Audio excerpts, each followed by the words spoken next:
Hi friends, welcome to my channel. ఈరోజు కొత్త job notification చూద్దాము. రిలయన్స్ దాంట్లో గ్రాడ్యుయేట్ ఇంజనీర్ ట్రైనింగ్ ప్రోగ్రామ్స్ అనుకుండండి. ఫర్దర్ డీటెయిల్స్ చూడకముందు ఫస్ట్ టైం ఎవరెవరు మా ఛానల్ చూస్తున్నారో please do subscribe and follow us. Okay అండి, ఫర్దర్ డీటెయిల్స్కి వెళ్దాం. ఇప్పుడు చూద్దాం. Hi friends, Reliance graduate engineer training ప్రోగ్రాంలో నోటిఫికేషన్ వచ్చిందండి ఇంజనీరింగ్ టాలెంటెడ్ స్టూడెంట్స్కి.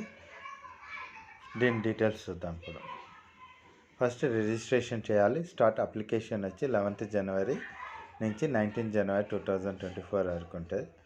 స్టూడెంట్ షార్ట్ లిస్టెడ్ అవుతారు. ఆన్లైన్ అసైన్మెంట్ బట్టి కాంజిటివ్ టెస్ట్ ప్లస్ సబ్జెక్ట్ మ్యాటర్ బట్టి 5th ఫిబ్రవరి నుంచి 8th ఫిబ్రవరి వరకు. తర్వాత ఫర్దర్ షార్ట్ లిస్టెడ్ క్యాండిడేట్ చేస్తారు ఇంటర్వ్యూ త్రూగా, పర్సనల్ ఇంటర్వ్యూ రౌండ్ బట్టి 23rd ఫిబ్రవరి నుంచి 1st మార్చ్ వరకు. తర్వాత ఫైనల్ సెలెక్షన్ వచ్చి ఫైనల్ అప్డేట్ క్యాండిడేట్స్ వచ్చి ఎండ్ ఆఫ్ మార్చ్ 2024 పడతారు. దీనికి ఎవరెవరి ఎలిజిబిలిటీ క్రైటీరియా అంటే మినిమం 10th డిగ్రీ ఇంటర్ అంటే 60% ఉండాలి. ఇంజనీరింగ్ కంపల్సరీ 7 సెమిస్టర్స్ అయి ఉండాలి. Full time engineer BE BTech ఉండాల్సింది ఏఐసిటిఈ అప్రూవ్డ్ కాలేజ్ నుంచి. దీనికి మెయిన్ ఎలిజిబుల్ ఇది సెక్షన్ ఏంటంటే chemical, mechanical, electrical, instrument engineer అండి. నో బ్యాక్లాగ్స్ ఉండొద్దు. Thanks for watching.